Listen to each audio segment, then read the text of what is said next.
timeless. I cannot waste no time, bitch, I'm really timeless. I cannot leave my houses without diamonds. All love faces on my watches, about it. Chains faces on the watches, now you're frowning. I'll probably spend 100,000 on fly shit. QP spent 100,000 on mileage. Bruce Lee, get with me, I be styling. 2-seater Bentley, and it's topless. And she's topless. Naked bitch driver, papers in the come on. Wrapped around sour. I cannot waste no time, bitch, I'm really timeless. I cannot waste no time, bitch, I cannot waste no time, bitch, I'm really grinding. Sorry, I just had to wait for that intro music. Guys, this is a special fucking episode of our podcast today that we don't have a name for, but we'll figure that out later. Me and Claire, we are two new comedians, basically in the game.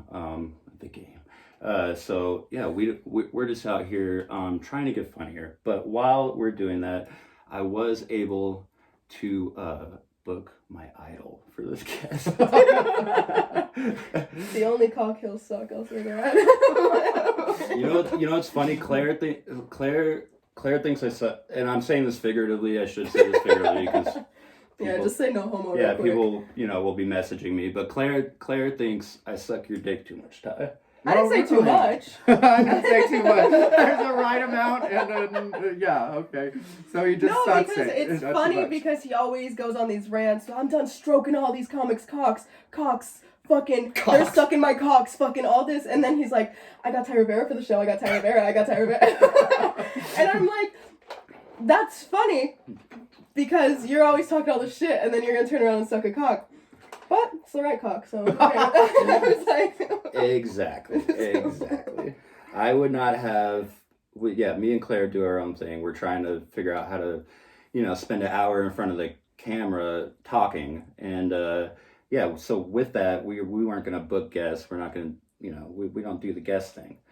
But I messaged Ty today. And if Ty wanted to do the podcast, anytime Ty wants to do the fucking podcast, Ty can do it because we actually have an established comedian here today. So I'm gonna be leading the show. But anytime you want to take over, Ty, or tell me to shut the fuck up, or tell Claire to shut the fuck up. But no. You probably won't have to tell Claire to shut the fuck up because she's only gonna say 2 words and they're gonna be stupid. Yeah, I saw your guys' argument. That's why I only say 2 words. I saw your guys' argument episode. That was the first episode. Was that the first episode of it? Or? No. Okay, that was the first episode that I saw. Because that one was fun. I saw people were mad about something. Oh my god, okay. The reactions after were so fun. Because all these people were messaging Anthony and they were like, whatever, nice job, whatever. And people were messaging me and they're like, are you okay? And I was like, I'm fine. And who was your friend that you were staying with? Or did you have a roommate? Dude, I was at okay, so what happened was I was waiting for Anthony because we planned it for like 6 o'clock or whatever. And then he's like, I'm taking a nap, whatever. And I'm like, okay, so we're probably not doing it. But I brought my laptop because I had plans that night. So I went to my friend's house, but I brought my laptop anyway because I'm like, maybe Anthony will want to do a podcast. And so I was at her house. And what was her name? Zoe. Okay, because I remember he kept saying, like, yeah, fucking Zoe doesn't get it, or whatever he was saying. I just kept hearing Zoe, and then I forget the name, but that was who he was mad at. Yeah. And I was mansplaining a lot on that fucking video, because I think Ty commented, and he's like, I got a headache from all the mansplaining. And he also did say it was fun. He gave me a good Ty's so great to me, but and it's true, like I did look back on it. And what do you think of that podcast? I thought it was fun, but I could see where both of you guys were coming from, because sometimes I get what you're talking about, because I had that happen with that's why I stopped doing guests on my podcast. Every once in a while I'll have one, but I stopped doing guests because sometimes I'd be in the middle of one and I'd just start feeling like, okay, I feel like I have to carry this because the other person isn't helping me out. And so then I just, started doing my own at that point. But if you guys are going to work it as a team, I could see what you were saying as far as like, needing Claire to amp it up a little bit. And then also I could see what Claire was saying, where it was sort of like, you're being a dick to me, one, and I think the general vibe was also too, why does this have to happen now while we're on the podcast? For sure. Yeah. Which is something I had to keep myself from doing because I'm very, like, I just let things fly. Yeah. So when that was happening, when I had guests, that's something I had to keep in my mind and be like, don't just snap at this person. Yeah. Just wait. You don't think okay, so And- like we just started this, so I'm just talking and throwing out shit. Do you think that's like a bad look? Like, I guess I don't care that much, but do you think that was a bad look for me? You know what I mean? In terms of being, because I did it on the podcast for the entertainment of it, to be honest with you. I saw the opportunity. I saw Zoe had said, Zoe wasn't in the podcast. Well, you know also, what I mean? we've talked about the argument a couple times after, and we just didn't meet in the middle. Because what it was originally about was, is comedy a competition? And he was seeming to think my argument was that everyone's friends, whatever. But all I meant was there's no set number of headliners. Yeah. There's no set number. I didn't mean everyone's good, everyone's this. I meant there's no set number. Right. And that's where we weren't meeting. Yeah, well, That's where, because I didn't explain that. well, that's the part that I didn't necessarily agree with Anthony on, was the competition part, because once you actually start working in stand-up, like, it's competitive on the open mic level, but it's also because you have a lot of people that look at it as a get-rich-quick scheme. A lot of people don't understand how long it takes to even start working in stand-up. So in the beginning, you have those people. Then you also have the people that aren't necessarily comics. They're more comedy fans. And in a lot of cases, those in this particular era tend to be like more SJW type. Mm-hmm. And so that also is another problem, and that looks like competition, but really they just want a lot of people to not say things they don't like. Yeah. So they're not really competition in any way, but they're in the way, you know, so you can kind of count them They're as making everyone competition. uncomfortable. Yeah, because they are, and they try to get people to not work or try to get Yeah. people to not get put on mics or shows. And so those people to me are a bit of a problem. But when it comes to like the actual competition part, once you actually start working, you'll find that other working comics will give you advice. I know there's some that are competitive, I just don't hang out with those people or give them any space. But most of the comics I know, and I know some really good comics, are always like trying to tell me about other rooms I should get hooked up with. I've had comics literally hit me up while I'm doing weekends and be like, okay, this particular booker you're working for, I just saw that, saw on your Facebook that you're there. That person didn't pay me, so make sure you get cash from them or make sure you make some sort of arrangement. And this is something I've had several comics do for me. So really, once you start working, you'll find that comics are more helpful than competitive. Yeah. So in that way, I get what you were saying, but I didn't necessarily agree. Totally. And our idea, I think where we were differing is our interpretation of what competition is. Yeah. Because to me, like Ty was saying with the, I don't even know, I'm too new to know what the Vegas scene is or whatever, but like Ty was saying, certain people like to get in your way and SJW you instead of try to be funny, which we are.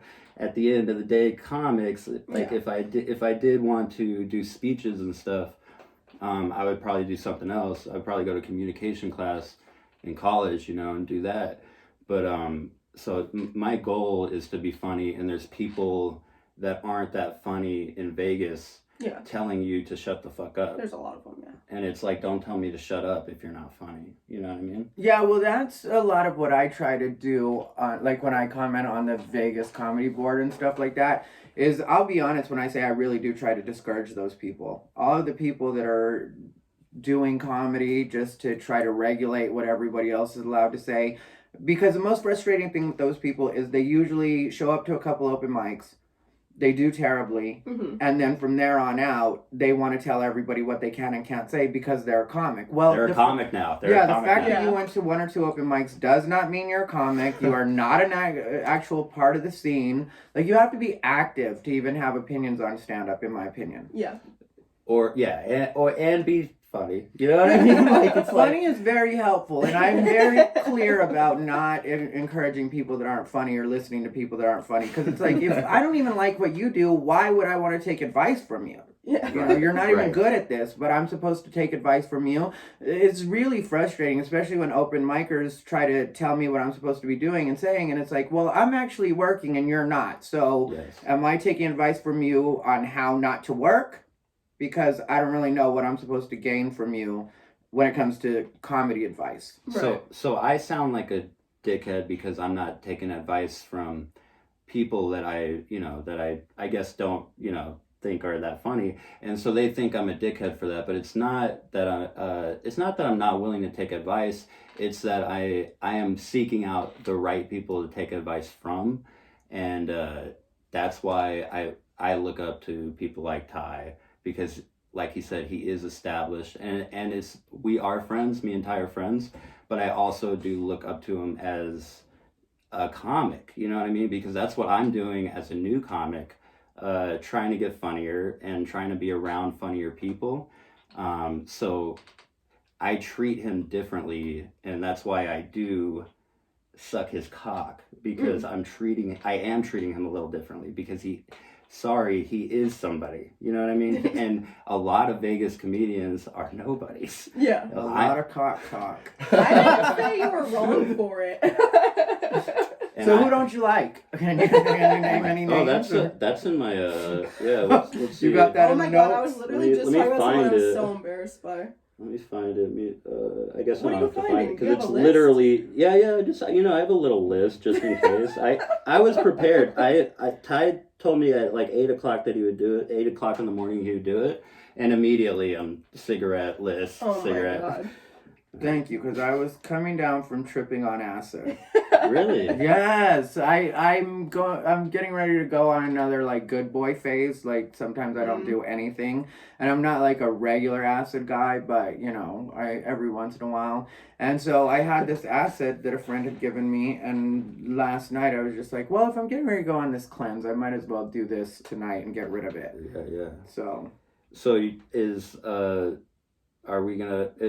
I don't know if you want to. Do you smoke weed? Do you not talk about that? no, I smoke weed. Okay, so is weed going to be the last thing that you do before you go on the We're going to smoke weed after the podcast. We are going to smoke weed after the podcast. That's the plan. So is that going to be the last thing you do before you go on the cleanse? Tonight or tomorrow is the last day, because I'm figuring out my sleep schedule too. Today I slept till 5 p.m. So that's not where I'm trying to be. I want to get back on a regular schedule. But the way that it works for me is tomorrow I should be able to stay up till at least 10 or midnight. Well, tonight I should say.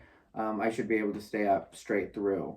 And then I'll go to sleep and be on a regular wake up in the morning schedule. Okay. Let's get back to what Ty was saying. Who don't we like? All right, so this was actually what I was going to ask Ty. Not about, whatever. We all don't think people are funny on stage, whatever. But who don't you, when you go to an open mic, who's a person that you can't stand to talk to off stage? Me personally, I don't deal with that anymore, because when I don't want to talk to people, I just don't talk to them. Like that one girl that got in all the trouble, she cornered me at one point. What was her name? Janaya? No, well, her too. I mean, technically we're friendly. Which girl? But I don't like a lot of Janaya's antics. Right. I can't get down with a lot of what she does. Oh, really? You don't support it? Have fun with that? Yeah. And like I said, she's been nice to me and I'm pleasant with her. But I don't like a lot. I don't like people that make You problems. want to be associated with her. Yeah, no. Yeah. And also she's always got something she's talking about that's... Drama. Yeah. I don't care, yeah. Hard drama. Very crazy drama. Yeah. But that one from Canada. Okay, I know what you're talking about. Is her name Elizabeth Stanton? Yes. That's her name? Yeah, she cornered me at Noreen's one night, and everybody else was being cool with her, so I just assumed that she was cool. This was before all of that stuff happened with the N-word and Randall Thompson and Dive Bar, all that stuff. There was a scandal for anybody that's watching where this chick Elizabeth Stanton was basically saying racist stuff to Randall, but she was doing it as these are my bits, and Randall was like, well, you're not even on stage. And she was doing something similar with me, but she wasn't using any inflammatory words. She was just explaining to me what her thinking is on stand-up and giving me the, like, I have one joke and then she'd go into a bit and I was just dying on the inside. So she's like one of the last ones that cornered me. Okay. But I think she's like, banned from America now. Yeah, that's kind of a shitty answer, and I'll just say that because everybody hates her. I wish you would have said somebody that everybody likes, just so that we could hear some. Yeah, but it's like I said, honestly, I just don't talk to people anymore that don't. Yeah, I don't let them even get close to me. If you ever watch me at the mics, like when people come up to talk, I'll hug them, whatever, be cool, but you can definitely tell who I don't necessarily want to hear from because I'll walk around them or I'll get away from them right away. Okay, so I have no confidence. So, but whenever Ty's at an open mic, I do seek out to go talk to Ty. Do you want me to not come talk to you anymore? No, of course not. I wouldn't be here if I didn't want you to talk to me. I would have told you I couldn't make it or whatever. Sorry. Technically, I hit you up last night. Because you liked, this morning. Yeah. Well, for me, it's last night. Right. You know what I mean? Like, I until I go to sleep, it's still last night. That's the way I always. So yeah, it was technically this morning at like 8 a.m., 9 a.m., something like that. And I hit you up because you had liked one of my Twitter tweets. Yeah. Yeah. There you go. That's what it is. I promise I'm on social media. I love to like Twitter at Ty Rivera. First of all, Ty, I would like Ty's shit anyway, but I like to like Ty's shit just so I can put my opinion out. Like, you know what I mean? Just so I can say fuck you to people sometimes. Just so you could double down on it. Yeah, because me and Ty are, we're different, I guess. I don't even really get into politics that much because I don't know much about it. Everybody else is more educated. No, if I had it my way, I would not know what a governor is. I don't know what a governor is. I'm being dead serious. What does a mayor do? Dude, fucking nothing. I couldn't tell you, but I don't know who. I don't know who our mayor Who's is. that guy that killed himself? Kate Spade. No, everybody talks about him. That is not a guy. Kate Spade. That's not even a politician. She made purses. She was a designer. Who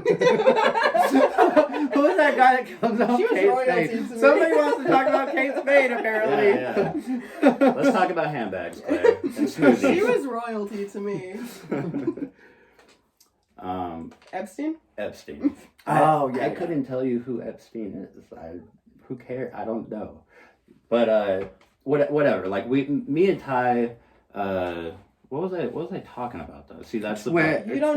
My tweet. You don't know politics. Yes. So Ty has opinion because I politically I don't know. I just agree with what I agree with. Like the mask thing. You just hang out.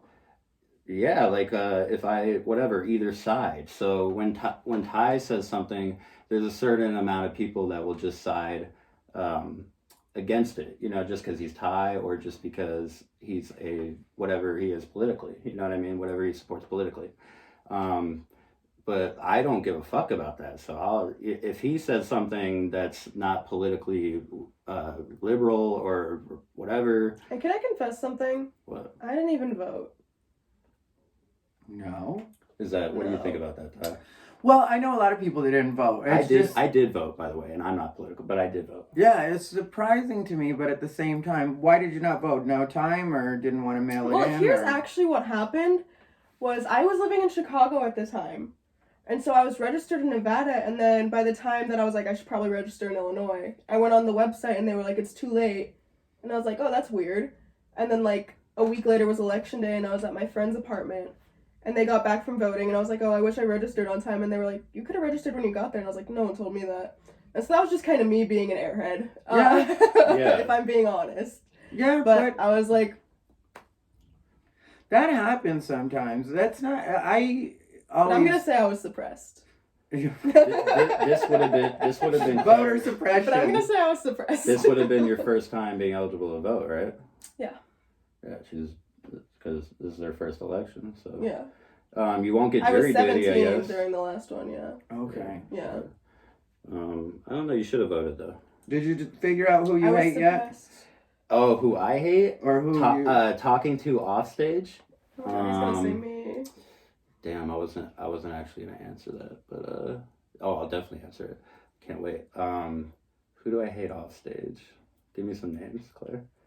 I don't know, I because thought you said you had it in your notes. Yeah, I thought you had a list. I was just gonna ask Ty who he hates, I guess, but no, I was actually gonna bring up so Ty, I think Are you gonna name someone?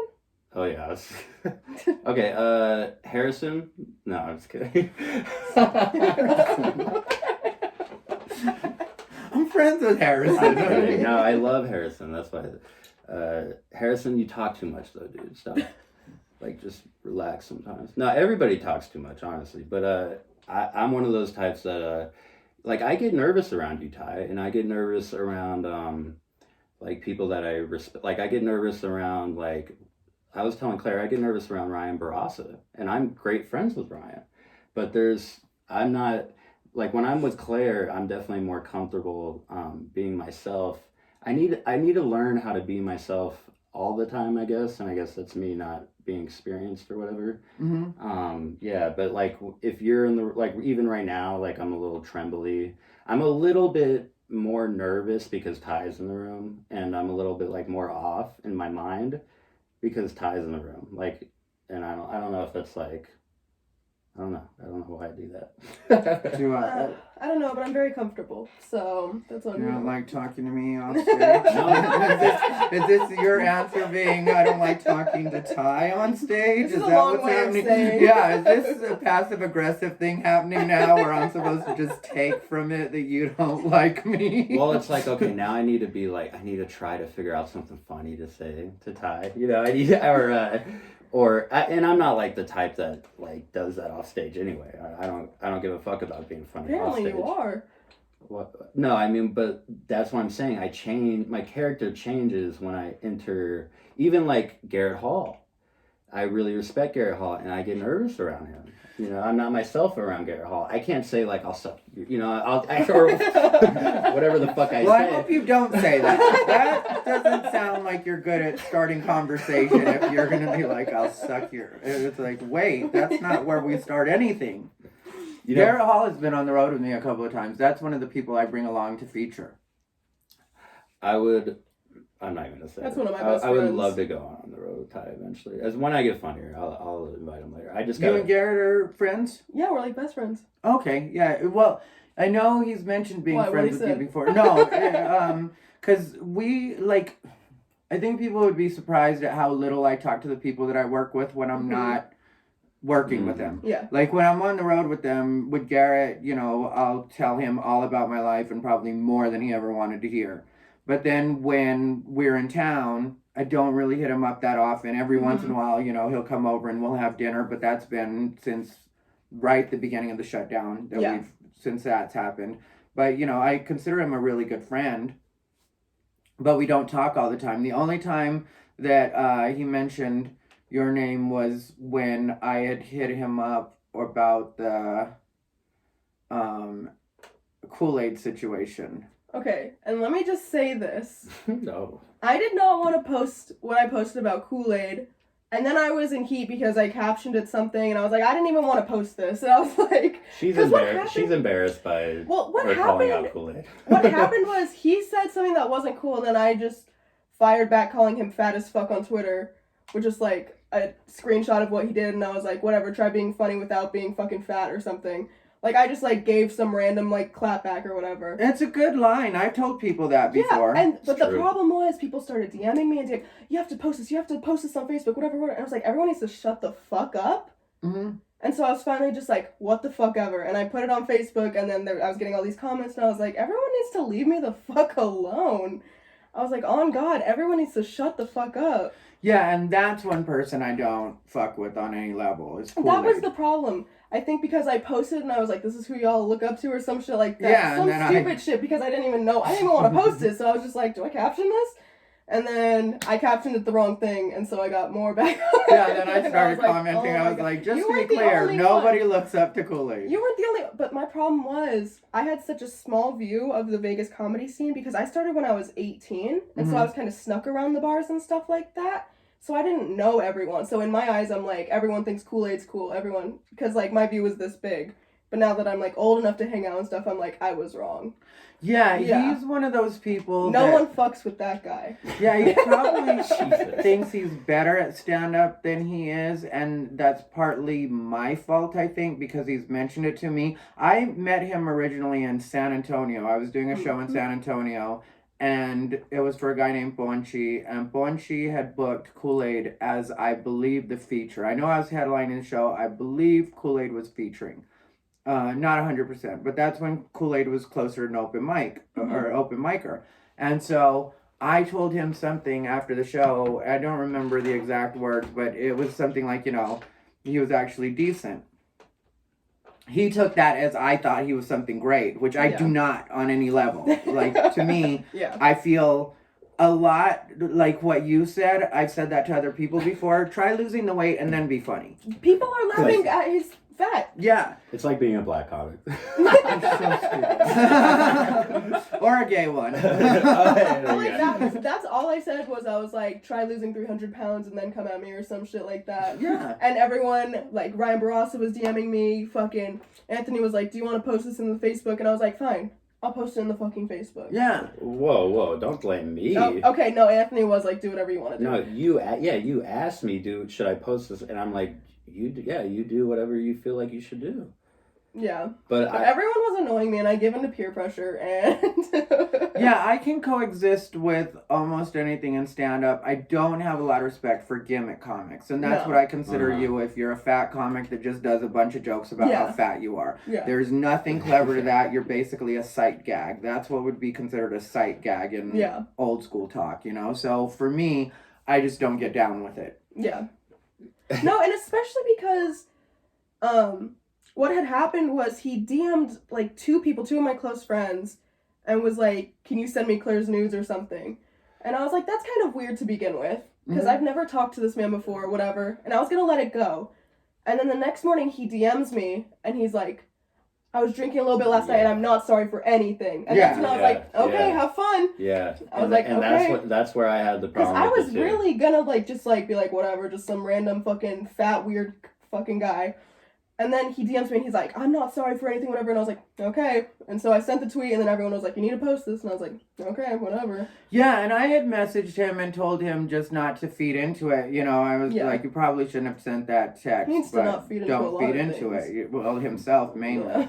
But then, and so I was trying to be encouraging of him. I didn't know you at the time, and I didn't feel like any, bad thing about you or what you did or any, I didn't feel like that. But a lot of times with comics, when they're in situations that are kind of iffy, but they're not full on creepy, whatever. It's just, the truth is, he's a fat fuck, nobody's sending him nudes. Yeah. So he's trying to get nudes indirectly, which is a creepy thing to do, but really, how many options do you have? Yeah. It's not like he could hit you up and possibly chat you up. I was going to let that part go. But when he DM'd me and doubled down, I'm like, you're asking for problems. That is creepy, but that's not canceled. That's why I was going to let it go. I was 100%. Right, and that's why you feel a little bit of regret for it, is because me and Claire and Ty, we're not...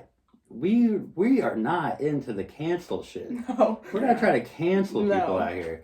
So, and my problem with that was, guess what? If he would have even sent me that and been like, yo, let me see Claire's nudes or something, which, he sent that to the wrong person. You know what I mean?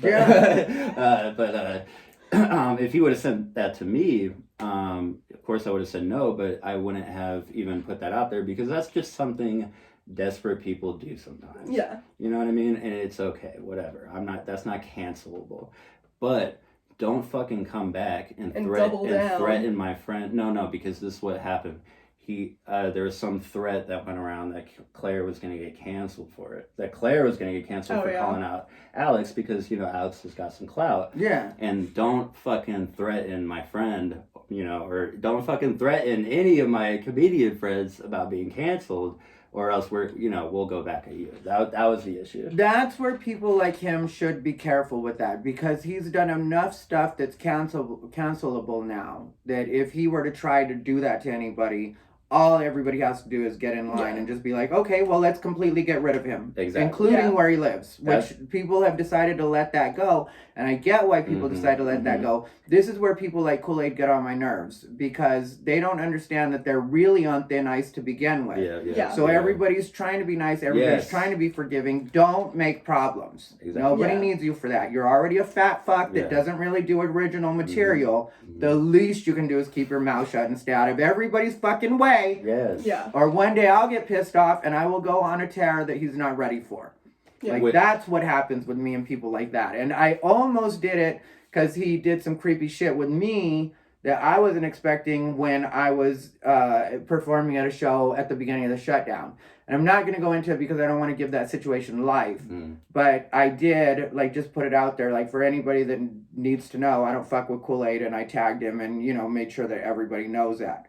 So I've chosen to let it go, and I've chosen to be the bigger person in it. But really, I don't like him. I don't respect him. I don't think shit of him. Yeah. And that's okay. Look, like, don't get fucking offended by that, because I guarantee you, either me or Ty or somebody's gonna get a message from that. From some shitty fucking comedian that was the time. Yeah, anybody that messages me on that will get blocked immediately. I will not listen to anything you have to say. I don't care about your shitty open mic opinions. I know you're an open micer if you're hitting me up about Kool-Aid. I will put that out there right now. If anybody hits me up about Kool-Aid, you are definitely an open micer, and I don't care about your fucking opinion. So if you're mad right now, stay mad. Keep it to yourself. Tell other people that I said it. I don't give a fuck. People have tried to cancel me several times. I don't give a fuck who you are. Bigger people have tried to cancel me and failed. For real. I refuse to accept cancellation. I just don't. That's the thing, is you can't get canceled unless you care. And that's what people don't get. Like, they've done research on cancel culture, and cancel culture, if you completely don't respond to it, usually subsides within 72 hours. Yeah. 72 hours is the max if you don't respond to it. The problem with celebrities is that they'll respond to it, and then they'll apologize for it, and then that makes it go on longer. But if you just completely, like, look at what happens with Dave Chappelle. Every time he puts out a special, somebody wants to cancel him. Yeah. He doesn't respond to it. It blows over. Nothing happens. Bill Burr, another perfect example of that. He puts out his stuff.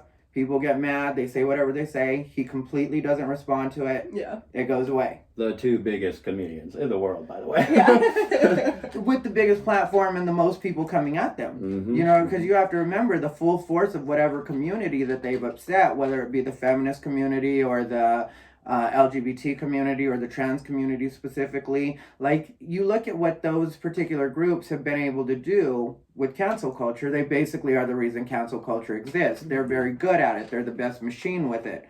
But then you take somebody like Dave Chappelle or Bill Burr, and you have the full force of those particular groups coming after them online, and because they completely don't acknowledge it, it just can't be a thing. Yeah, and they also have the most support. Like, because there's gonna always be people. There's gonna be always people supporting Ty for saying whatever the fuck he wants to say. You know what I mean? Oh, and I guess I'll just get to that because that was one of my topics. Do you ever censor yourself on stage? Not really. I'll stop myself from saying things sometimes if I catch them. If I feel like I don't really believe that. Okay. Do you ever write for the audience, or are you always writing for you? Like, in terms of, because I know your jokes, some of your jokes, like some of his jokes are like my favorite jokes. Like, I'm not gonna say the joke, but I'm trying to think of the word to just, because he'll know the cocoon. The cocoon. Oh yeah. The cocoon joke. Yeah. That one gets people mad at me, but here's the thing with me, and like whether or not I write for the audience or write for myself. I write for myself in a lot of ways, but I want it to be funny for the audience. So when I look at a particular audience or I notice a particular room is a certain way, I look at that point, and some comics will disagree with me, but this is my personal way of looking at things. I look at it almost like you're a DJ at a party. So you want to pick the songs in the proper order that'll keep the party going. Okay. So I'm never trying to, like, unless an audience pisses me off, which is becoming more and more rare the longer that I do this, because I'm starting to think that's kind of an newer comic reaction, is to think you have to punish the audience for not getting you. We were just talking about this before. I was saying, I never need to be angry up there, you know? Yeah, because you try to punish them at a point, but really that's counterproductive, because as a comic, in my opinion, it is our job to figure it out. It's not their job to be a good audience, because when you do stand-up, especially on the road, not every audience is going to be your ideal audience. So it's a game, right? Like you're... Kinda. Yeah, you're like... there's a scientific method toward it, to everything, you know, and like you go this way, you know, you change what you got to do in order to get that. I totally get that. That's great advice for new comics, because for me, like when I started out, I just started like writing for myself and saying that I'm too pretentious to do any type of like jokes for the audience or anything. And I was angry at all types of stuff. But like, yeah, you can't take things personally on stage, I think, especially as a newer comic, not being able to know how to navigate through that. Yeah, and also, like, a lot of times your own people are going to be the toughest on you. So with me, if I'm performing in a Latino show, you know, it's Latino night somewhere, and somebody hires me for that, or a Cinco de Mayo show, or like a more Mexican or Latino specific show, then what I'll usually do is I'll put, because I do have a couple jokes about me personally being Latino, so I'll usually put those jokes closer to the beginning so that we're already friendly on that level, and then I'll put some of the other stuff, because they're like, oh, we already like this guy. Yeah. You know, and I don't, in my opinion, that's not at all compromising what you're doing. It's being smart about working with your audience, because ideally you want that. Working with your audience, I like that. Yeah, you want them to book you again. You know, you want the booker to like you and book you again. You know, that most of us do. Yeah. Every once in a while, I'll meet a booker and be like, I don't give a fuck if this guy ever has me back.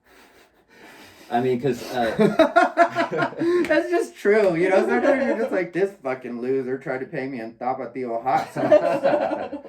Has that happened? Yes! Yeah. That's How much Tapatio was it? He tried to give me a bottle. And then, just one? Yeah, one bottle. And he had gotten it free because it was a Cinco de Mayo show.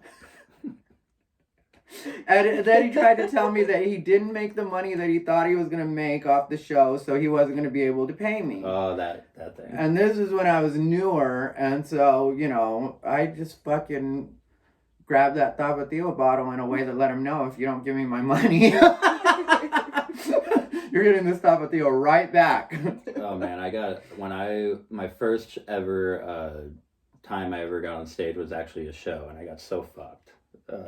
Like in terms of, you know, money wise. Yeah. Not so fun, because it was only $20, but and I love this guy. Fuck it, we're saying names here. I don't give a fuck. I just don't care. But I love this guy. He's like our good friend. Me and Claire's good friend. Jordan. Oh, and Ty's good friend. Yeah, he's my good friend. I know who you're gonna say. Yeah. Oh, you do. Yeah. We talked about this, I think. But yeah, no, I love him, and he's dealing with whatever he's dealing with, and I'm glad you're okay, Jordan. But Jordy Underwood, you fucked me, dude. You fucked me, and we were high school friends. Like, me and him have been longtime friends, and I know Jordy. I call him Jordy. Sorry, because that's how good of friends we are. But Jordan, yeah, we grew up together. I love Jordan. You should have seen that one coming. Yeah, exactly. I love Jordan. That's what I'm trying to get at. That's what I'm trying to get at. I love Jordan. He's a great guy. I would never trust him with money. I would never be his roommate. I would never probably invite him to my house. No, I don't know.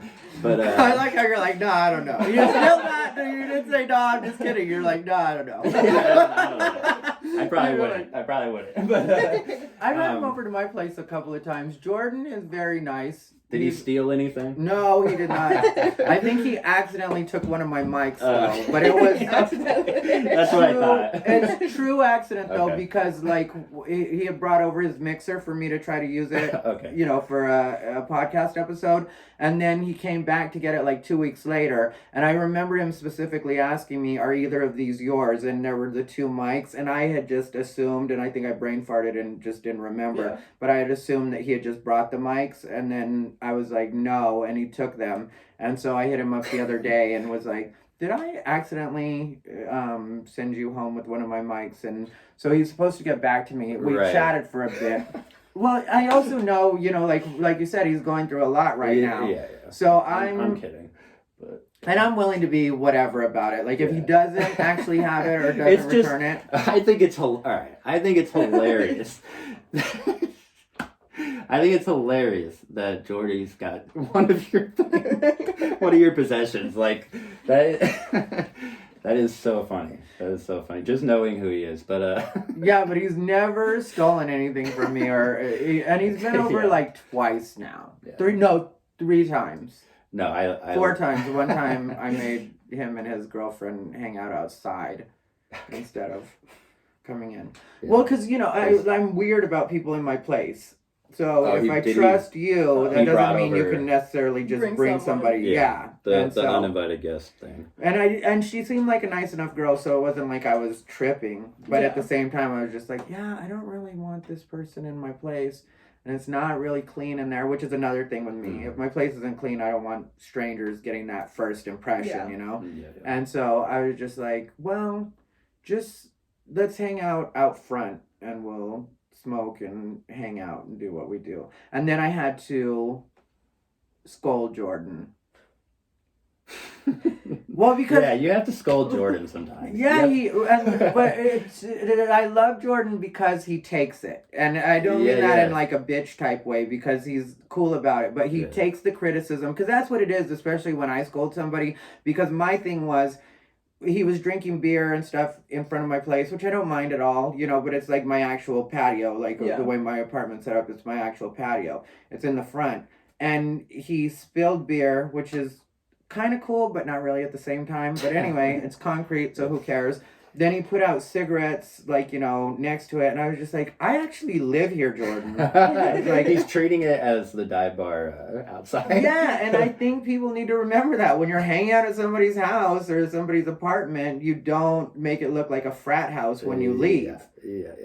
And so he cleaned it up the best he could, and I sent him on his way. And that's like we're cool, like me and Jordan. Jordan can take it, so that's the only reason I'm bringing it up now. And Jordan's such a good friend that he'll watch this shit. He's gonna watch this. Oh yeah, Oh, yeah. no. He's- Jordan yeah. texted me today, like while I was on my way over here. He said, he like screenshot one of my tweets, and I have my locations on my tweets, and he saw I was back in Henderson, Uh-huh. and he goes, "Can I be bestie soon, like Anthony?" That's what he said. And He loves us. I know, and I was like, yeah, sure, you can be bestie. I was like, Of course. Yeah, well, that's why I like him a lot. I do love Jordan because he's, at the core of him, he is a good boy. He's Yeah. Yeah, just exactly. figuring it out and going through a hard time right now. But I don't feel like he's, I know there's certain people on the scene that feel like, you know, he's not the No, he's best guy very or whatever, sweet. but he's really Right. a good guy if you get to know him. That's Yeah. why I stay friends with him, you know, like anytime he calls me, I'll definitely answer if I'm close to the phone. But I don't answer a lot because I wanted to say that, but anybody that really knows me is Yeah. going to be like, he's bullshitting, we're best friends, and he doesn't answer. When he calls you, your phone turns into a pager. Exactly. Yeah. Well, another thing we had to have a conversation about was FaceTime. he loves to Oh, FaceTime. you did say something about that on Facebook, I think. He Well, loves or to no, I don't know FaceTime. or something. What? Yeah, what? Somewhere. What I was talk so much online in Who general does? on every platform. Maybe that- Jordan told me. I think Jordan maybe told me. But what happened? Yeah, what about FaceTime? He was FaceTiming me, and I hate when people FaceTime me. Mhm. And I tell this to guys all the time. Any guy that FaceTimes me, I was like, don't ever FaceTime me unless you're naked. Okay. Like, do not. Yeah. All right. Otherwise, there's no reason for me to see you. I know what you look Because like. Ty, you do have this thing like where like you don't like. I don't think you don't like straight men to flirt with you. Not at all. Okay, that's No, what it is, yeah, I and don't. I picked that up. Because I also don't flirt with them. Like, if you're joking Yeah. and you say something silly, I don't care. I'm not going to make a thing of that. But some straight guys, like, I think they call it queer baiting is what it's... No, I know exactly what that is. I've done it before. I think like it's just something that you do with gay people sometimes as a straight guy. It's like it's almost talking to, I'm not almost talking to, it's just a different, like, but I picked that up with Ty, and yeah, like I never wanted Ty to think like I was ever like trying to flirt with him as like a joke or anything. Me and Ty are just, really. I think of him as a friend, and whatever, professionally. Yeah, and if I don't make you, or if I don't try to make you uncomfortable because I'm gay, I don't want you to try to make me uncomfortable because I'm gay either. Like make That it a makes sense. thing. It's not a just thing. Yeah. Yeah, it's not a like, thing. well, let's just be friends. Like, do you act like this with your Yeah. straight friends? And like that's where I make the allowances, because there are certain things that straight guys say where I'm like, this is the way guys just joke with each other. This is Yeah. like even That's the sucking cock thing. You know what I mean? Like Yes, so. yes. Me being a guy, I feel like it's easy for me to differentiate between when it's getting creepy and when it's so like when it gets creepy, I'll just be like, okay, then send me a picture of your dick, and then that usually Right, shuts right. it down, because it's like if you're being Yeah. serious, like me and Jordan, like we talked about this before, but me and Jordan actually hooked up at one point, or whatever you want to say. Me and Jordan fucked around or whatever, and that was because I was on stage and he said something. Like, I was talking about fucking, and then he was like, I would fuck you, or something like that. And then I was like, I think I was there for that. I think I at remember Champagne's. that. Yes, Yeah. definitely at Champagne's. Yeah. yeah, and He that did was say while that. I was on stage. And I was just like, don't play with me, Jordan, Yes, because you that's will how- get fucked. That's how I think that's how I know. No, I That's just how think it's so weird that there's a lot of levels to male friendships, straight or gay. Was Girls just fuck around. was that a anyway. revelation? Was that a revelation Yeah. for you? I didn't know that there were You just these. shocked Claire. I didn't know that there were these levels in male friendships. See, I knew. I think I knew. Because I'm Maybe I friends didn't with know. men, but when they're creepy to me, I just stop being their friend. Yeah. See, but that's where sometimes I didn't know think, that you guys had that problem. Yeah, well, that's There where I is. think sometimes I thought some men were of the, so scared of that. No, I mean, but like, there's definitely a line. Like, almost any time a man bends over, up until a certain age. Once you get a certain age, it doesn't matter. Or nobody does this anymore. But when guys are young, almost any time a guy bends over, another guy will walk behind him and act like, Right. or like simulate pumping, And it's just funny. It's whatever. Sometimes I try to tell that to some of my friends that are a little bit more on the like feminist side, Yeah. I'm sometimes like, okay, was he really being creepy with you, or was he just joking? And some people would see that as like a victim blaming type Yeah. thing, or that, but I'm not trying to do that at all. But that's also where I hear you, because a lot of my friends are male. Mm-hmm. And so I definitely see the fine line, because it also comes down to how long have I known this person, how long. So it's not victim blaming, it is just, was he just being him? Yeah, or Which was, sounds bad, but it's like, was he, didn't mean no harm? Did he like, because some people will do it and they mean harm, and I'm like, yeah, sure. But some people, it's like, that's just him. yeah, and That's there just is him. that. Yeah, like with me, sometimes people think I'm being like abrasive or mean to them. Yeah. And with that, sometimes my good friends have to talk to those people and have the same conversation that I said that I have with women sometimes, where it's like, was he being mean to you, or was he just being very direct? Because that's one of the things he does. Yeah. So, yeah, but when it comes to the straight guys and the flirting, it's like, if you're just playing with me, I don't mind. But once you start, like, I had one friend not too long ago, and he wouldn't mind me talking about it, Tanner Tuttle, kept talking to me about his dick, like, and like it just he's one of those straight guys that would like flirt with you type of guy. yeah, and he's We talked about love Tanner Tuttle. That's another yeah, I guy. love Tanner Tuttle. We're still friends, but he just a couple of times, and if we're in a group of people, that's another thing. But when we're just alone at my place, Yeah. or that is true. Yeah. then it creates a certain tension. So one day he sent me a message, and I just sent him back, send dick pics. And then he was like, he said something like, I gotta go home early tonight, or something like that. He got weirded out. Yeah, which didn't make sense. And then later on, he addressed it in another text message, and I was like, well, look, you just are fucking around a lot lately, so I'm going to tell you that either you be serious about it or you stop playing that way. Right. And then he realized, because he didn't even realize he was doing it, which hadn't occurred to me. I always assume people know what they're doing. Yeah. But sometimes people don't. Like, so... Yeah. I told him about that. We had a quick back and forth about it. It wasn't like anything at all. But Tanner was another one that just corrected the behavior. Now we don't have that problem. It's not a thing. which is cool on Ty's part to fucking be able to do that. Like Ty's a guy that he will check you. Like that's why I don't know I don't know all your boundaries. I don't have a lot. But I know you. I know things. I know you're not afraid to speak your mind, and I don't. And I am respectful of people to the point like I don't want to piss people off at the end of the day. So I go out of my way not to piss people off. So it's like that's where the uncomfortableness happens. But once because we're all friends, but like I don't know Ty well, yeah. So I think once I get like more comfortable in everything, you'll know me a lot more, and we'll be a lot more comfortable with each other. But I don't do a lot of the gay shit in terms of like the gay funny shit because I think, and I don't know, should there be? Do you think? As a viewer, because I have seen straight guys like hit on gay guys, I thought that they were making fun of them. That's what I thought it was. That's why I don't allow it, because it's like you're not being cool right now. You're making fun of me. You're lightweight bullying right now. That's what I meant when like I didn't know like friends did it, because I thought that they were making fun of gay guys. Should there be a boundary? Like that's what I'm saying. Like it's a little like I can't. I'll treat of course I treat Ty like anybody else, but there is a boundary in terms of like. Yeah, I'm not going to go hump his ass as a joke. Yeah. And that is because he's gay. You know what I mean? Like, is that fair to say? But would you do that to one of your straight friends?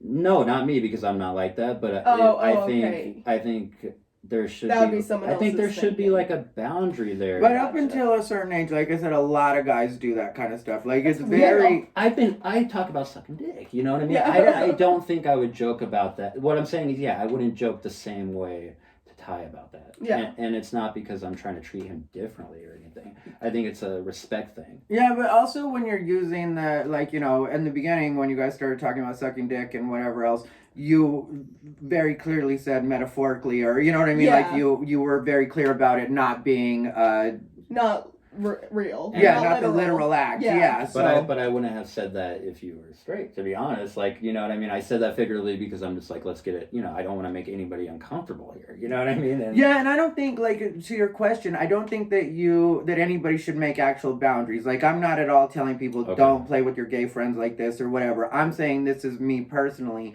And I think more people need to do that instead of putting this blanket over everything, because there may be a gay person watching this that's like, I kind of like when my gay friends or my straight friends play with me that way, or that's just our relationship. Like, that's, to me, completely allowable because both people involved are cool. Let's start something. Yeah, so what I was saying before we were so rudely interrupted by Claire's phone. Claire's phone ran out of memory on us. But what I was saying is, I think that, if you have a relationship, you're a gay person or a straight person, and you have a relationship with somebody that's the opposite, you make your own rules. You both decide what you're comfortable with and do it that way. Don't listen to me and what I'm saying. Only listen to me when you're dealing with me. And I think more people should do that. Because individuals each have their own feelings. Exactly. So you can't make these blanket. Yeah. Because, like what I think is fine, I guarantee, like, Dee Dee does not think is fine. Yeah. I guarantee that. Dee Dee's one. I guarantee you. I guarantee you. She does not. I guarantee you that Dee Dee doesn't think any of this is fine. You know what gets me about Dee Dee is she's such a nice person when I can't speak to anybody else's experience, but when I see her in regular life, she's such a nice person. Yes. Online, she's such a killjoy. You can't do anything fun without her being like, I just feel like, and it's like, you know what? I'm kind of tired of listening to your feelings. Yeah. Yeah. But I do like her in person. I'm not talking shit about her. I don't think she's like a person that doesn't, whatever. I don't think any of that. But just sometimes, and we got into it the other day because she probably would say we didn't get into it. It was a very passive-aggressive thing on her part, because I'm very direct. Yeah. And I just didn't like the way she was handling a particular situation online. And I showed her, I was like, look, if this were a man talking to you, this would be mansplaining right now.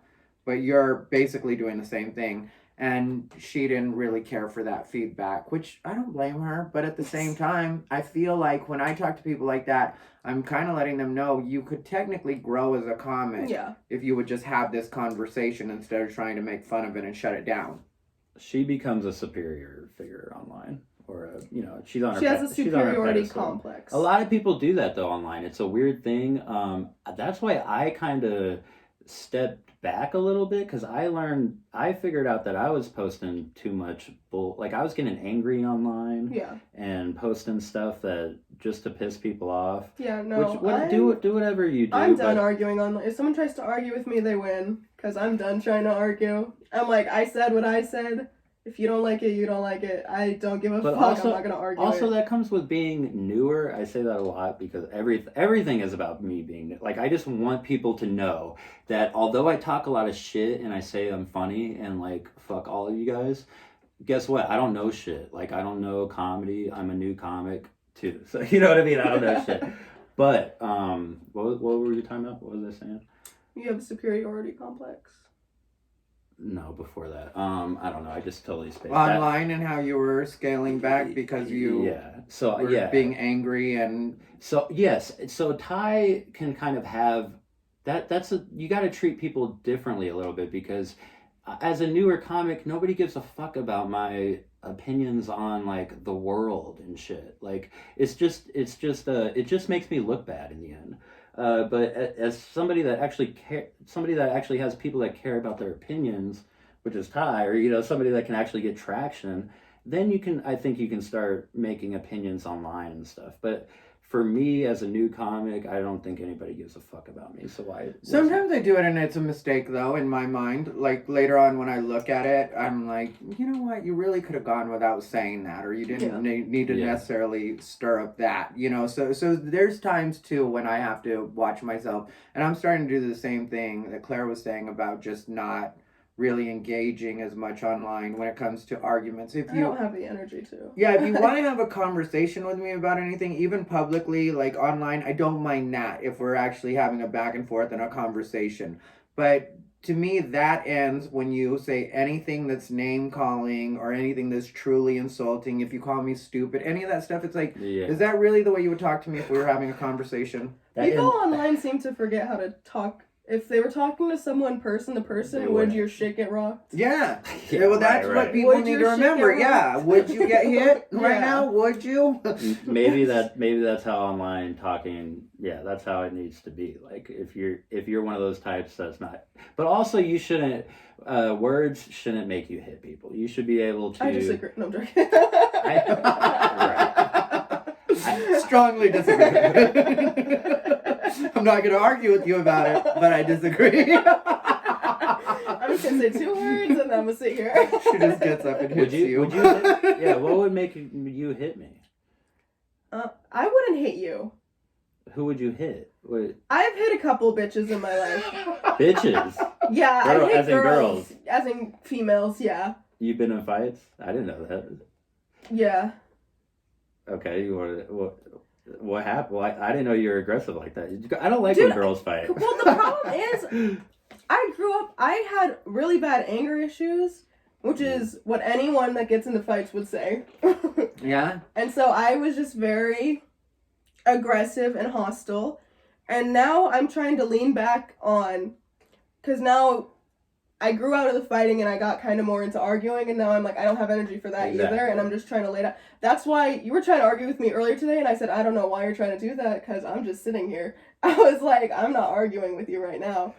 But that's just, I grew out of it. I hadn't fought anyone since like senior year of high school. Yeah, I agree with you to a certain degree that words should never make you actually hit anybody. I do agree with that.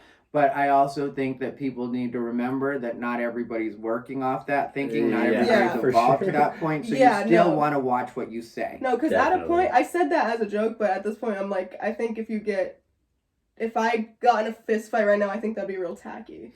Yeah, I think that would not be a good look. It's tacky as an adult to get into a fist fight. Exactly. That's unfortunately what it is. Yeah. You know, I shouldn't say unfortunately, but it's just what it is. It's unfortunate for the people that don't understand that. Yeah. But you know, it's just like that's what it is. You That's just high look school. bad, and To go to jail, to go to prison, Yeah. all that stuff is kind of like you don't have to do that. yeah, to have to Yeah. show up in court over it and be You're like, wasting your Yeah. time. and it's like, No. what are you going to court for? And you're like, well, I got in a fight, and it's like, all right. No, I think let's it's not. tacky, and I kind of even think like arguing is tacky. Like in public, especially if it's over nothing, I'm like, that's embarrassing. Yeah, well, If I ever raised my voice in public, I'd be like, this is so embarrassing. yeah, because it's that Real Housewives behavior. Yeah. You know, it's Yeah. like, really, exactly. you're having this happen And, right oh my now? gosh, in Chicago, I worked at a TGI Fridays, which is already the most fucking bunk fucking restaurant in the world. And then our clientele was like Chicago, like West Side, like not the good neighborhoods of Chicago. And so they would come in. We had the police in there like once a week. And I'm like, are these people not embarrassed? Yeah, they don't. I'm like, a lot of people don't think about Oh my it. god. I'm like, you're fighting in a TGI Fridays? I think that Ty would be a great boxer. Like if he want, I don't know if you were ever like physical growing up, but like Ty makes the best boxer because he's smaller. You know what I mean? So like he's gonna be in a weight class that's easy. You're gonna be a weight class that's easy. You're aggressive. You know what I mean? You have like you're not afraid. I don't think you would be afraid of people, and that's something that you need in boxing. And there's like one other thing that like made you like a really good, and you love to work out, and you don't even do a sport and you work out. Yeah, working out. You would be a fucking beast I'm just if you were a boxer. trying to be good at being gay. I'm just trying to be good at being gay. When I was younger, I was in karate for several years. When I was younger. So MMA, he could have done MMA at like featherweight, at like a featherweight division. I don't know what any of those words mean. It's money. That's what it means. Oh, okay. MMA, UFC, you know. Yeah, it's UFC. basically, It's UFC. Exactly. mixed martial He's arts. like looking at me saying these words, and I'm like, I don't know. I'm sorry, I'm getting too excited because I'm picturing Ty as like a elite fighter now. And you're my manager. Yeah. I'll totally be your manager. Yeah, no, I think about that sometimes, like how I missed the boat on that. Because now at my age, I wouldn't want to do it. But, you know, when I was younger, I definitely, if I had realized that was an option or I thought that was a real option, I might have done something like that. Also, now, you know, I've had too much done to actually be getting into it with people like that. as in what? What do you mean too much done? Oh, just, you know, everybody knows, like, you know, I had silicone injected when I was younger, and then I had it removed, and like after a while, when you have shit done to your face, you just don't want to, you know, like Ruin it. yeah, well, and you would know, it- with the silicone, it was like that was a mistake, and they did kind of ruin it already. But then because of the stuff they had to do to like make it look more even, which is still not 100% even, it just is what it is. You know, you don't want to fuck that up even more. So it's at a point you just need to be like, okay, let me just be as gentle with myself as possible. When I was younger, I used to get in a lot of fights, though. That happened, but that was just because when you're young, gay, not out yet, growing up in Arizona, just that happens sometimes. And then you develop that chip on your shoulder from people bullying you when you're a kid, and you kind of take that into the regular world. There was a point when I was younger where I used to get in fights at the gay bars all the time. At the gay bars, meaning that you got in fights with gay people? Yeah. You know, because I felt like they were being disrespectful or that kind of... But you also have to remember I started going to clubs when I was 17. You must have been a fucking wild child. Like, Yeah, Ty's wild, so you must have been wild at 17, 18 years old. Yeah, well, I started going to clubs when I was 17. Like, gay clubs, because I got a fake ID from my first boyfriend, you know. Yeah. That's back when the IDs were old school, so you go down and take the birth certificate and, you know, like... It's the old school picture, you know, where they cut it out and it's like a passport picture almost, like that kind of thing. And so I got a fake ID that way. And then I was going to the gay bars. And, you know, when you're 17, dealing with a bunch of adults. And what year is this? Is it... No years. Oh, sorry. Yeah. I didn't even think about that. I didn't even think He's about trying to do the math. Yeah, No, years. literally- I've done this a lot. No. Good job, Ty. I was not trying to corner That you was there. yesterday, actually. That's not what I was trying to do. What I meant by that? Exactly. It was 2 years ago. It was when me and Claire Right. couldn't vote. Yeah. No. Oh my gosh. No, I did not try to out Ty's age. I was only saying that because when I guess this would be another thing, slight toward age, but Ty, probably grew up in a, generation that wasn't as accepting as gay people now. Yeah, I'll give you the general. Like, it was late 90s. Okay. And right, so,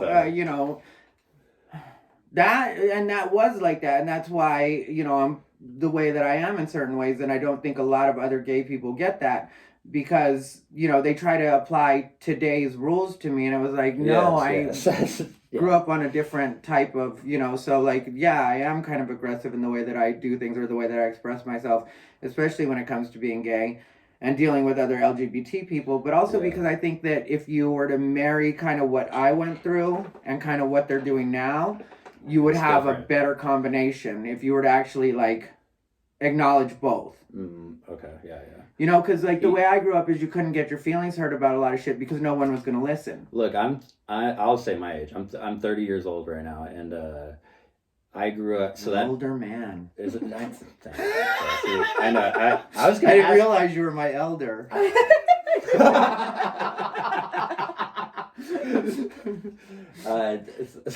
I was gonna ask him too. I'm like, is that too early? Is that too late to make it at 30 years old? Like at where I'm at in comedy, is that too late? I personally feel like when it comes to stand up, it's great when you start when you're younger, and it's also, to me, it's even better when you start when you're older.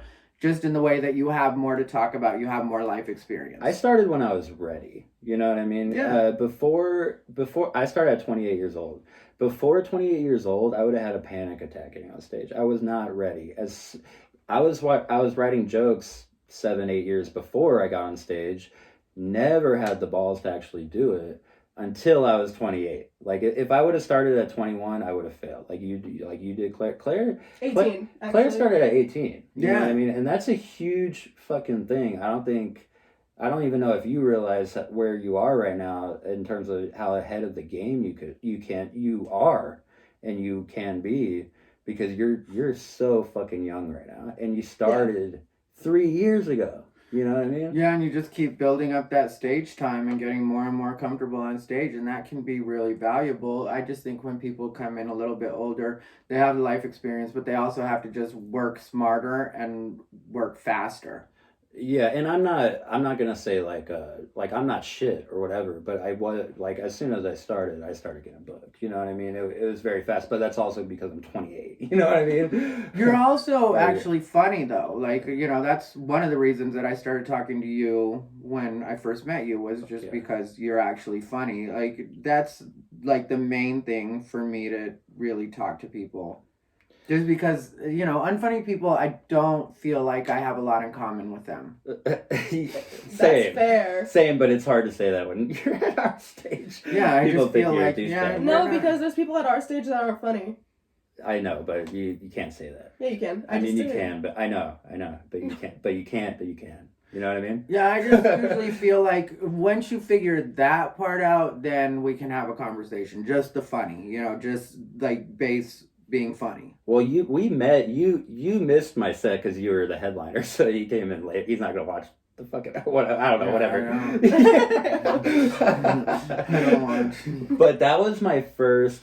We met at the Griffin, and that was my first. I don't even know if you remember that. No, I didn't remember that's where we met. I remember doing the Griffin. I've done it twice, I think, but I didn't remember that's where we met. That was my first it's not even like, I don't even know if you say it's a good show, it's right? It's a good show. Yeah. And it's an actual book show, and he always has professional comics on it, like Rocky Dale Davis has headlined it, Jay Reed has headlined it. Shit, you and Joslin were on it. I mean, two great comedians. And he gets comics. Yeah, and I was Ian came to it, Ian Rainier, and I had just started to get kind of funny, like after like a month or two. Like it took, for the first month, I was so bad. It was so bad. That's a good, what's it called though? That's a good turnaround. It was kind of, because like you said, I felt the pressure of like, I have to like start right. I'm not like, I'm not gonna say I'm my first set I ever did, I killed. And then I thought that's how it would be every time. And then the second set I did not kill at all. What did you kill the first time? The first time, yes, but it was all nerves. You know, it was kind of beginner's luck, you could say, because it was all nerves. Yeah. And I think a lot of times the audience feels that too, you know, so they want to, because everybody acts like people are shit, but really when it comes to comedy and a lot of those interactions, you get to see how good people are. Because if you notice, But I will say that, because the first time I did say, this is my first time.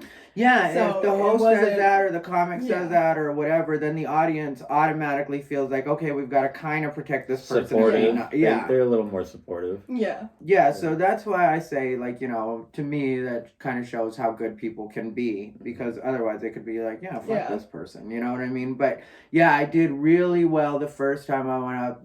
Probably the first 3 times I went up, I did really well. And then came the big bomb. Really? That happens. But that, like, you have to bomb when you start. Yeah. No matter who There's no way to not bomb. It's weird. Like, you know, it's in the fucking beginning. Weirdest thing. Even now, you know, like a lot of newer comics will tell me, you know, you'll always have great sets, you never bomb, stuff like that. And I tell people, I still bomb. It's just the spaces in between are longer. Yeah. And when I bomb now, it's worse. Let me ask you, Ty. It's really bad. Pressure people are expecting. Let me ask, do you ever feel pressure not to go to open mics because you don't like have something new to say and we're all like looking up to you? No, because I feel like the thing is, what comics need to remember about me is I really am usually at open mics, which Dive Bar is one that I go to quite a bit. And then Noreen's, when that was going, I used to go to that one quite a bit. But I go to open mics just to work on new stuff. So I don't really care what the other comics think about it because I'm not there to entertain them. Yeah. You know, none of them have paid me. And nobody's paying me to be there. You know, it's just me doing an open mic. So I don't feel that pressure. What I do get annoyed with, though, is sometimes the open micers will try to, like, if I don't kill it at this open mic, they'll try to not acknowledge me like I'm another open micer that just didn't do well at an open mic, and it's like they get elevated by it. Yeah, but they'll try to, like, you know, treat you, because, you know, they do that with other open micers too, where they'll completely shun you if you don't do well, you know, they act like, and like my thing is, like, no, I've done shit, I have shit that would have fucking worked, I just didn't do it because that isn't the point of this exercise. Nobody's paying me, I'm here completely to work on new stuff, so I don't really care what you think. And I don't try to be too petty about that, but I do make a mental note if somebody's like that with me after a mic, and I'm just like, okay, well then, you know, let me treat you with the same standard. I only talk to you when you do well. I mean, I figured that you didn't give a fuck, but like for me personally, if you do anything on stage, no matter what it is, I know what you're doing. You know what I mean? You're working shit out or you're doing whatever. And the respect factor is always still there. Like, there's nothing at an open mic that you could do that would lower my respect factor. That's like so stupid of people to think. You know what I mean? Yeah, and you learn that the longer you do comedy. You know, you learn that it doesn't really matter what people do at open mics. Like, I don't judge the newer comics off of what they're doing at open mics in a lot of cases because of that exact reason. It's like, yeah, they're here to work out new shit too. Sometimes I will give newer comics the advice to work on your set even at open mic sometimes, just so that you make sure you have it down, you make sure you have it down in that particular order, and you also make sure that you have it down even if nobody's responding. Because even if your stuff's good, you know how it is, once we've heard each other at an open mic, you're not really going to laugh at it anymore because you already know the joke, you already know the punchline that's coming. And so to me, it's a good exercise for newer comics sometimes to do it that way. But with me, it's like, am I going to do a joke that I've been working on for the last 2 years at an open mic with nothing new? I think I get offended. I think comics get offended for you because when you're on stage, we know what you're doing or whatever you're doing. But if somebody were to heckle you, you know what I mean? All of us look at him like, hey, he's doing what he, you don't know who the fuck he is. You know what I mean? And whatever he's saying at the open mic, if you didn't think it was, you're not allowed to say he's not funny because you didn't like his set that night. You don't know who the fuck he is. So that there's like that respect. I get offended for you. No, I appreciate that, and I do the same thing. I like in my head, I get offended for my friends too, like my other friends that have been at it for a long time or a while, and then they go up and don't have the best set, and then people are kind of shitty about it, and I'm like, you have no idea who that person is or how much they actually work or how funny they are when they're actually doing their set. This is an open mic. We're all here just to work on shit. Like, some of my best jokes come from open mic sets where I bombed or didn't do so well, because I'll just shit stuff out, and just be like, okay, let me just throw all this out. And then later on, because I'll say some of the worst stuff when I'm doing that. And it'll be getting laughs in between, but overall, it's not like a good or cohesive set. Right. But then afterwards, I'll think about certain things, especially like the most inflammatory things I said.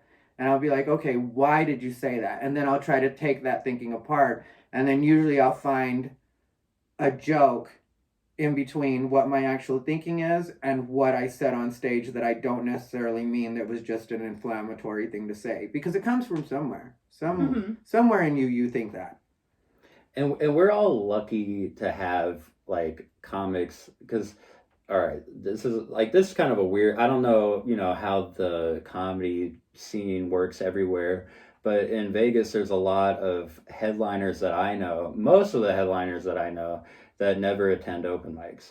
Ty is one of the only headliners that's consistently at open mics, and we're lucky to have him there. So I want, that's why I get offended at the audience, because I'm like, I want him back. That's why I get offended at comics that want to, talk to him off stage. It's because it's like, no, like, make an effort to make this comfortable for Ty and like people that we need at these mics. Yeah, because that's one thing my other working comic friends shit on me for sometimes. They're like, you're always at the open mics. And I'm like, not always.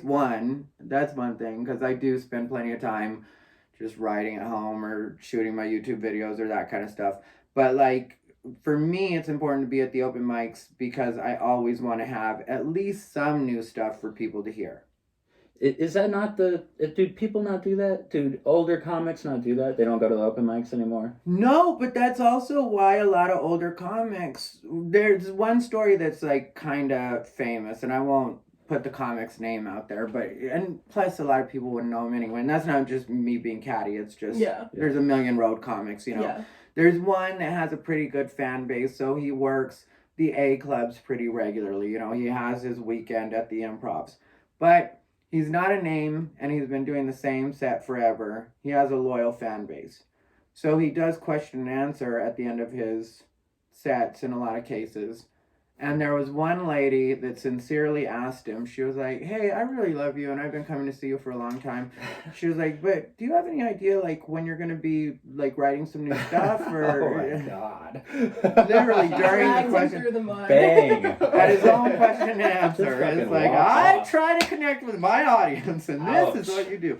Yeah, but, and I was told because it was one of the club managers that told me, I was told by the club manager that it just got really uncomfortable because you could tell that the woman wasn't trying to be rude. She just really wanted to know. Yeah, that would suck. That's why you get good enough to where you don't have to do a question and answer at the end of the set. Well, that's true. That is true. I always look at the question and answer at the end as kind of a cheat. You're just trying to kill time. You know who did? I don't want to shit on, like, this is a really good comic. I don't like to shit on famous comics. Uh-huh. You know what I mean? It's just like I don't like when people shit on Saturday Night Live. I don't know.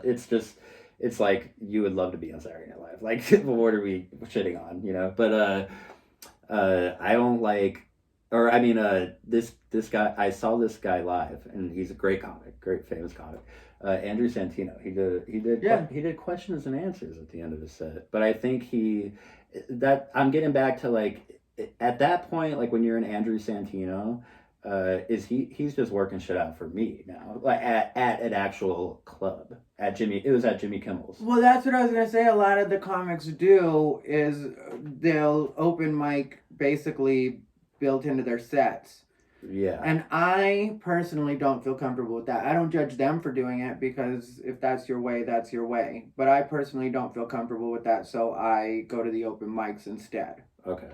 But I guess I shouldn't shit on any like all headliners that don't go to open mics because some of them, I guess, are doing it at the actual shows. Yeah, Well, and then there's a also lot that don't go to the I mean, a lot that for all of them that don't go to the open mics, I feel like there's also a bunch that do. Who? So it's like people like Hannibal Buress came out. Right. goes I'm to those talking about open fame. mics. Yeah, I'm talking about fame. Like when you get Yeah. to the point where you're making millions, are you Some still do. going to open mics? Because or I feel like there's also sometimes people lose touch when they get to the point where they're making millions and stuff like that. So I think sometimes people lose touch, maybe. And it would be good to go to an open mic, but who knows?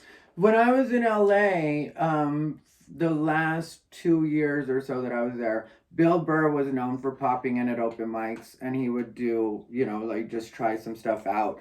Dave Chappelle was also doing Yeah, that, for sure. but you have to remember that for them, sometimes they can use the clubs as open mics. Right, like right. Dave Yeah. would pop in at 10 or 11 at the Comedy Store, Mhm. and then do his set there, Right. or work on his stuff there. They're able to do drop-ins a lot of places, so they'll use what we would use as regular club spots as open mic time. So which we should even. Sorry, I'm sucking. Figuratively, I'm sucking cock right now. That's why we should be grateful that Ty attends our events because because look, I don't know where look Ty. We should just be grateful that Ty's there, and look at it as a plus. Like I don't see, like the fact that you attend open mics is big for us. I think. Thank you, and I feel the same way. Okay. All right, we can move on now. I'm not even joking. I feel like you guys are lucky I even show up to this shit and give you a quick twirl in the first I place. mean, Thank you. So Coolidge shows up to the open mics. What do you mean? Nobody's looking up to him. We've been over that. you might, you send those nudes over. You know? Yeah, send the nudes. You might be into them. I don't know. Send the nudes or leave him alone. First of all, he would be into them. Anyone would. Get Coolidge. Oh yeah, he'll love those nudes. He'll love those nudes. Get his name out of your mouth and put your dick in it. Oh my god, if I can find him. Yeah. Oh, that's horrible. Look, it's terrible. Ty has like a writing style, or not a writing style, but like I'm interested in your writing style because you have like a delivery that's fast. It's like you can tell like a whole story in the time that I like tell like a one-liner joke. Mhm. You know what I mean? Like you have like this fast delivery, but it's to the point where you can hear every word. You can definitely hear every word, and you definitely comprehend it. Like if I were to talk that fast, nobody would be able to know what the fuck I was talking about. But there's something that you do with your delivery. It's very unique. Like I don't think I see any comics doing it where you're like da da da da da da da da da da, and then you drop that punchline. Mhm. You're punchline heavy too. Yeah, and I know what you're saying, but I think it also comes down to some people are naturally faster talkers. You're not a naturally fast talker. Yeah, and I guess but you're not talking fast. Then also, if I have trouble with something, what I'll do is that's when I'll write. Like the ones you're talking about are usually when I want to put in a lot of information, but I know that I've got to get to the punchline pretty fast. Yeah. And so at that point, I will usually sit down and write so that I take out every word that's unnecessary. And then I'll, even if it's at open mic or just in the car while I'm headed places, I'll really work with myself to make sure that I get all of the words down that I need them to and that they come out the way that they're supposed to. And then I'll still fumble them every once in a while. So you don't have every word written down in your phone? No, not usually. It would be such a... I'm telling you, it would be... For a 30-second Ty Rivera joke, his phone would be like a page of words. Like, you know what I mean? He can... Like, it's great. I don't know. It's so interesting. Yeah, it's like I said, it just when I want to do those, when I know that I have a lot of information, I will actually write them out. But I write them out on paper And so I'll usually write them out, and then I'll look and be like, okay, what words do I not need? What's a better way to say that? And then I'll work with myself on making sure that I'm able to navigate it. Yeah. No, You know. that's so cool. I think, I don't know. Yeah, do you know any comics that do that? Like, I don't, that's a style that I don't see a lot. Yeah, not really. Right, Yeah, right? you know, the like just because I know what you're talking about. I've Yeah. had a few comedy fans complain about it, like, you know, but No. they weren't my fans, so I didn't care. You know, they were just like, well, I usually come to comedy and you talk a little fast, and I'm like, maybe you're a No, little it's slow. not, but it's not that he's not, right. Well, you do play the redneck bars, but I do, yeah, I do. But no, but you hear every fucking word. It's like it's like almost like a rap, or I don't know. It's something that I really like about your shit. And Thank you. I was just interested in how you write it, because that just seems. First of all, your memory must be really. My memory is shit. I smoke weed all the time. I can't remember. I go out there and talk so slow, and I'll have like 100 words per set. You know what I mean? And I can't remember them. And 100 words in 5 minutes. Ty goes up there with a full speech and nails it somehow. My without memory a phone. is shit too, but it's just when it comes to my jokes, it's good. And also because I usually, if you notice, when I do an actual set, I'll usually do it more like a story. So that way I have a lot of ways that I can play with it, you know, or I'll start off with the theme. Like when I first started, I was big on the theme, and then I could go back to that, you know, because I'd be like, these are all the people I hate. And then, you know, and then in my head, if I was stalling for time, like I said, this is when I was first starting out, so I didn't know what I was going to do sometimes, or, you know, I'd be like, who else do I hate? And then that would sometimes trigger me to remember a joke or, you know, something that I wanted to say. Do you ever fumble on stage, and to the point where I've never seen it, but like, do you ever forget a line and then you have to, does that fuck you up? Yeah. You know what I mean? That happens all the time, you know, where I fucking, You have so many lines. It's especially after the shutdown, you know, because we haven't been doing stand-up. And so Oh my sometimes God. I'm trying to remember my jokes on stage, and I'll start a joke because it's like, this is a joke that I've done enough times, you know, and then I'll start it, and then I'll be like, I don't remember how this fucking goes. Yeah. So I'll just fudge my way through it. Luckily, I've been good with that. With me, the big problem is sometimes I'll stutter a little bit, or sometimes, like, I don't know if my mouth gets dry or what happens, but I'll slur a little bit, even though I haven't been drinking. I never drink before I go on stage or get high.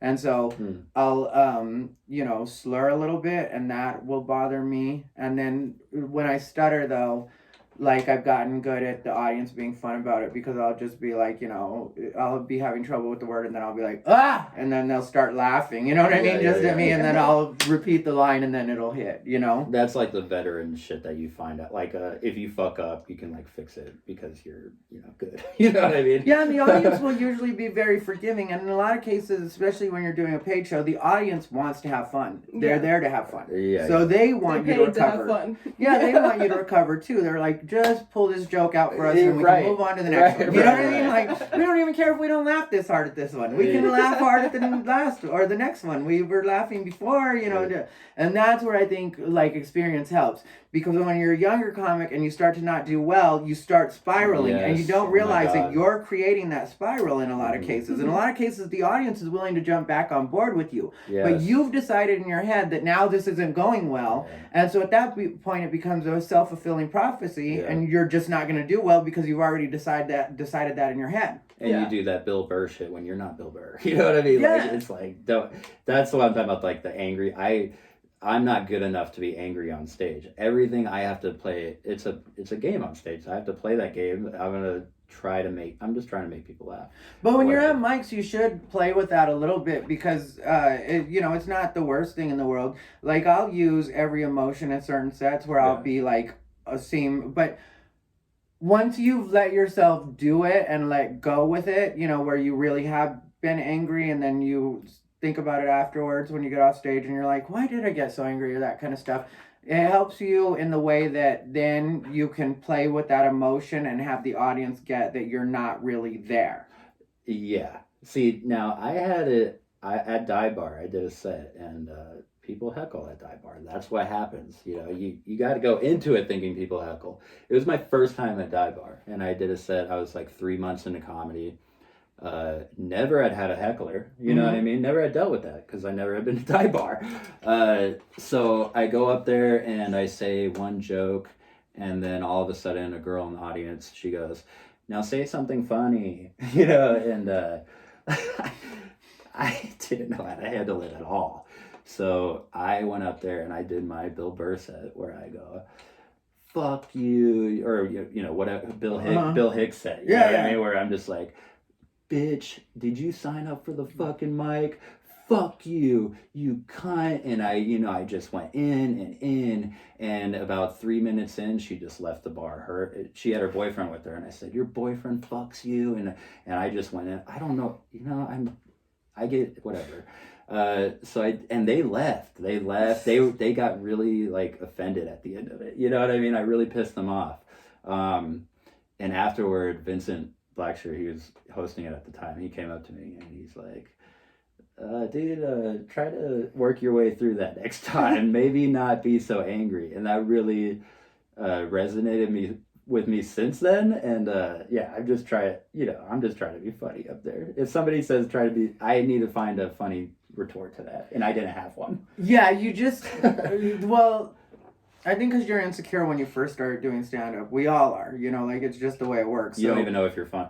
I didn't know. Yeah, so that does make you question what you're doing if somebody says to be funny. Like at this point, I've had people tell me stuff like that, and I'm very fun about it. You know, like if they give me that heckle, I'm very like, bitch. And they're like, you know, but people will laugh because they can tell that I'm not at all shaken by it or angry. You know, and then, like I said, that's where you'll learn. Like, you know, you mentioned like messing up like that, or, you know, going too far, being too angry, and them leaving, like that too will help you grow, because over time you'll learn, you know, like you probably didn't like the feeling when you got them to leave. No, you know what I mean? I still remember that set. You know what I mean? That's a set that I remember to this day. Yeah, well, you kind of want to be like, you know, yeah, fuck them. But then when they leave, you're sort of like, oh, you're leaving? Well, it's kind of, but it also, it's kind of like, anyway, it's kind of like fuck them, because after your set, you're like, don't come up to me. You know what I mean? It's not like, don't come up to me and think you're my friend after, but like, yeah, I was having fun with you on stage, but like, no, at the end of the day, you heckled me, you're not my friend, get the fuck out of my face. You'll get used to that though, because like the people that heckle me, because, you know, I do entire sets where people are just heckling the whole time. It's like one of the things that I'm really good at is like just turning heckling into crowd work.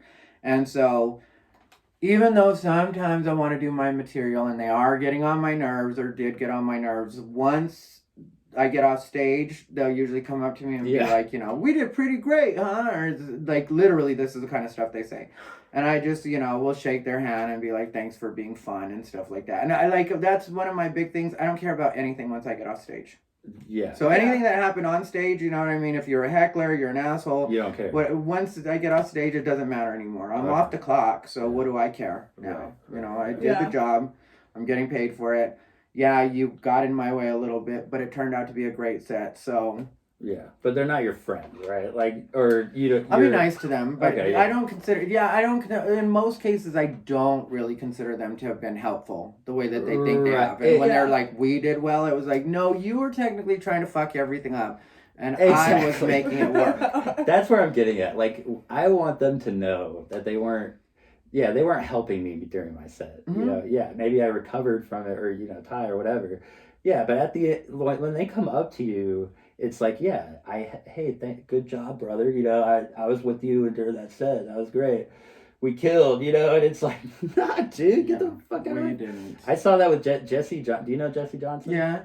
I love Jessie. I love her. I know her all the way since she was in Phoenix. I had a crush on her. I gotta be honest. Sorry. No, I'm just kidding. Jessie Johnson. No, but I think she's like super cute. Whatever. All right, I'll move on from that. But no, she's like the sweetest girl on stage, and there's a heckler that at Norian. Yeah, and he like came up to her after, and that's the first time I was like, oh yeah, Jesse's not just nice all the time. You know what I mean? You got to turn it on sometimes. You know what I mean? We got to be almost done. I don't want. Is it uncomfortably long at this point? My ass is getting a little bit sore. Yeah. All right, let's wrap it up. I've done that before. I fucking hate Look, me. I can't wait. We're gonna smoke weed, right? You're gonna still Yes. smoke weed? All right, cool. Do you smoke a bong? Yeah. Okay, cool. Because I was like, I don't know how to roll a joint. Blunts only. Yeah. A lot of people don't smoke It's bongs. in my contract. So yeah, Ty, you can chill on the bed because your ass is sore. I've heard that Fair, before my too. thong got my ass. Yeah, both of you guys can chill on the bed or whatever you got. Whatever we'll We'll get a move more our asses to the yeah, bed. we'll get a more comfortable setting. Sorry, Ty. This is all the chairs I had. Oh, it's all good. I just, and I wasn't uncomfortable the whole time. Do you want to? We don't have any viewers or anything. Do you want to promote? Do you want to promote anything? Well, for anybody that's interested, tomorrow at the dive bar, unless something happens on the technical end, I'm going to be doing a YouTube live from there. This goes up on Thursday. Fuck. Oh, well then the following Monday as well, because we're going to try to make it every Monday. Okay. So as long as I'm in town, we're going to be doing dive live. I already ran it with Randall, and we'll see, if it changes the show or if there's anything. I just want to make sure to tell you. I'm like, by Thank the you. way. Yeah, no, I appreciate it. So yeah, any Monday that people want to tune in, check out my YouTube, youtube.com/Ty Rivera. You can also find me on Twitter, Ty Rivera. Instagram is official Ty Rivera. Hell yeah. And yeah, I'm sorry. I'm just gonna say this for myself. I wish I could go to fucking dive bar. I'm working 6 days a week. Monday, all graveyard shifts. Monday's graveyard. So dive bar's out for the next 3 weeks. But whatever. I guess I'll try not to get COVID, or I guess I'll just stay inside, and get funnier in 3 weeks, which sucks. But I just want to say, and I wish I could. Nobody gives a fuck, but I want to go to Chonkless. I want to go to, you know what I mean? I don't want these people to think that I'm not going to their shows.